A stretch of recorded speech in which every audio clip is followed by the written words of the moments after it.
ये एक छोटा सा 10 से 12 मिनट का एक डेमो लेक्चर है।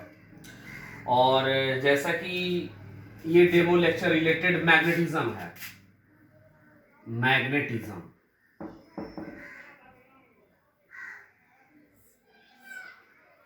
यानी मैग्नेटिज्म का मतलब है this is all about related two magnets, यानी इसमें हम पूरी मैग्नेट्स के बारे में पढ़ेंगे। मैग्नेट्स और मैग्नेटिज्म जो है बेसिकली मैग्नेटिक फील्ड, यहाँ स्टडी ऑफ क्या हो गया, magnetic field, study of magnetic field. अब ये मैग्नेटिक फील्ड कैसे आएंगे, किन किन कारणों से आ सकते हैं। जैसे एक तो हमें पता है कि magnets create magnetic field, magnets magnetic field बनाता है, लेकिन क्या मैग्नेट्स के अलावा भी कुछ ऐसे हैं जो मैग्नेटिक फील्ड क्रिएट कर सकते हैं। तो इसके लिए हैंस क्रिश्चियन ऑस्टेड ने एक एक्सपेरिमेंट किया था। उस एक्सपेरिमेंट के मुताबिक उसने एक करंट कैरिंग वायर लिया, this is called current carrying wire.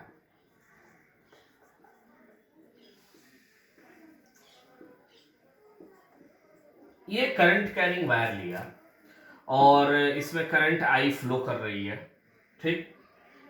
उसने देखा कि यहां से आर डिस्टेंस पर एक चार्ज को रखा। क्योंकि ये कहानी है, ये मैग्नेटिज्म तो हमें पता है कि मैग्नेट्स मैग्नेटिक फील्ड देते हैं, लेकिन मैग्नेट्स के अलावा और कौन कौन से हैं जो मैग्नेटिक फील्ड दे सकते हैं।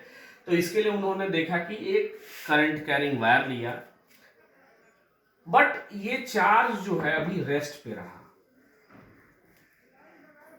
तो ये करंट कैरिंग वायर इस पॉइंट पे आर डिस्टेंस पे क्या कर सकता है, तो उन्होंने बताया था कि current carrying wire gives magnetic field. अब ये कैसे पता लगा भाई, आखिर उन्होंने किस नतीजे से बताया कि current carrying wire creates a magnetic field. तो इसके लिए उन्होंने एक चार्ज लिया, वो चार्ज रेस्ट पे रखा। तो जब वो चार्ज रेस्ट पे था तो ये चार्ज कोई फोर्स एक्सपीरियंस नहीं किया, यानी इस चार्ज पे कोई फोर्स लगा ही नहीं, बट बाई मिस्टेक या कैसे भी इस चार्ज को उन्होंने वेलोसिटी दिया। जैसे ही ये चार्ज इस चार्ज को उन्होंने वेलोसिटी दिया, ये चार्ज अपने पाथ से डेविएट हुआ, यानी ये कुछ दूर गया। तो उन्होंने कहा अगर ये यहां से मूव किया है तो जरूर कुछ ना कुछ फोर्स होगा। अब ये फोर्स कौन सा फोर्स है, तो उन्होंने कहा भाई ये फोर्स इलेक्ट्रोस्टैटिक तो नहीं हो सकता है, क्योंकि इलेक्ट्रोस्टैटिक फोर्स हमेशा रेस्ट चार्ज पे लगते हैं, बट ये चार्ज तो यहां से मूव कर रहा है, तो ये इलेक्ट्रोस्टैटिक फोर्स नहीं है। चूंकि इलेक्ट्रोस्टैटिक फोर्स हम लोग पहले पढ़ चुके हैं, तो ये फोर्स इलेक्ट्रोस्टैटिक नहीं है। अब बात आती है तो ये कौन सा फोर्स है भाई, तो ये फोर्स उन्होंने फिर देखा कि मैग्नेटिक वायर में, जिस करंट कैरिंग वायर के पास मैग्नेटिक निडल जो रखते हैं, वो मैग्नेटिक निडल जैसा डेविएशन शो करता है, सेम वही इस चार्ज ने डेविएशन शो किया था। तो उन्होंने कहा कि अच्छा जी, ये जरूर एक मैग्नेटिक फोर्स है और उस मैग्नेटिक फोर्स के चलते ये यहां से यहां मूव किया। अब ये मैग्नेटिक फोर्स है, तो फिर उन्होंने ये कहा कि मैग्नेटिक फोर्स क्रिएट करने के लिए मैग्नेटिक फील्ड की जरूरत होती है, और मैग्नेटिक फील्ड कौन देगा, करंट कैरिंग वायर। तो हमने जाना कि दुनिया में जितनी भी करंट कैरिंग वायर है, this all gives magnetic field around us, ठीक है।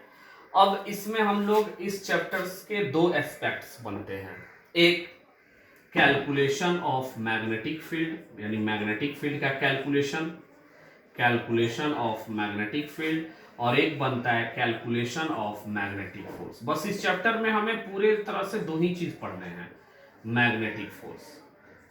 क्योंकि मैग्नेटिक फोर्स क्यों आया, क्योंकि जैसे इस क्यू को वेलोसिटी मिली, यानी इसका मतलब ये हुआ कि ये जो मैग्नेटिक फोर्स है इस चार्ज से भी रिलेटेड होगा, इस चार्ज के वेलोसिटी से भी रिलेटेड होगा, और इस करंट कैरिंग वायर के यहाँ पे मैग्नेटिक फील्ड से भी रिलेटेड होगा। यानी हम लिख सकते हैं इट इज रिलेटेड टू पहला चार्ज पार्टिकल, यानी इसके पास एक चार्ज पार्टिकल होना चाहिए। दूसरा, इस तथ्य के आधार पे दूसरा मैग्नेटिक फील्ड होना जरूरी है, मैग्नेटिक फील्ड, और मैग्नेटिक फील्ड कौन देगा ये हम लोग पढ़ेंगे अभी। और तीसरा मोशन ऑफ चार्ज यानी वेलोसिटी ऑफ चार्ज। ये जब तीनों एस्पेक्ट्स रहेंगे तो जाके calculation of magnetic field possible होगा, ये चीज। और फोर्स है तो फिर उसके पास एक्सेलरेशन होगा, फिर उसके पास पाथ भी होंगे, यहाँ पे हम लोग पाथ एनालिसिस करेंगे। फिलहाल अभी हम लोग कैलकुलेशन ऑफ मैग्नेटिक फील्ड पढ़ते हैं, तो इसको दो तरह से पढ़ेंगे। एक बायट-सरवट लॉ, ये साइंटिस्ट के नाम है, एक ampere circuital law.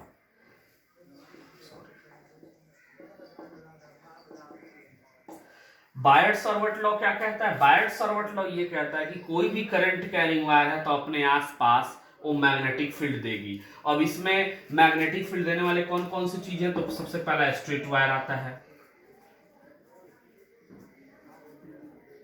Straight wire के तीन एस्पेक्ट्स, फाइनाइट, सेमी इनफाइनाइट और इनफाइनाइट, तीन एस्पेक्ट्स आते हैं स्ट्रेट वायर के। दूसरा होता है उसके बाद फिर रिंग, रिंग के भी फिर इसमें एस्पेक्ट्स बनते हैं, एक आता है सर्कुलर आर्क। अब नेक्स्ट सोलेनॉइड, और सोलेनॉइड का एक एस्पेक्ट बनता है इनफाइनाइट सोलेनॉइड। ये पढ़ते हैं हम लोग बायट-सरवट में। ये चूंकि हम लोग ऑलरेडी इलेक्ट्रिक फील्ड कैलकुलेट कर चुके होते हैं स्ट्रेट वायर के द्वारा, फाइनाइट वायर से, सेमी इनफाइनाइट से, इनफाइनाइट से हम लोग ऑलरेडी इलेक्ट्रिक फील्ड कैलकुलेट किए हैं। जैसे वहां इलेक्ट्रिक फील्ड कैलकुलेट किए हैं सेम यहाँ मैग्नेटिक फील्ड निकालेंगे। फिर रिंग, रिंग का जैसे इलेक्ट्रिक फील्ड में कैलकुलेशन हुआ था KQX upon R square plus x square का पावर 3/2, सेम यहाँ रिजल्ट आता है। अच्छा, सोलेनॉइड एक एक्स्ट्रा चीज बन जाता है। सोलेनॉइड जैसे हम लोग डिस्क पढ़ते हैं और डिस्क को ही हम लोग फिर इनफाइनाइट सीट बनाते हैं, सेम यहाँ सोलेनॉइड और सोलेनॉइड को इनफाइनाइट सोलेनॉइड या आइडियल सोलेनॉइड बनाते हैं। नेक्स्ट है ampere circuital law. Ampere circuital law किसके लिए पढ़ते हैं? क्योंकि हमें ये दो लॉ ही पढ़ने हैं, क्वेश्चन इन्हीं लॉ से आएंगे।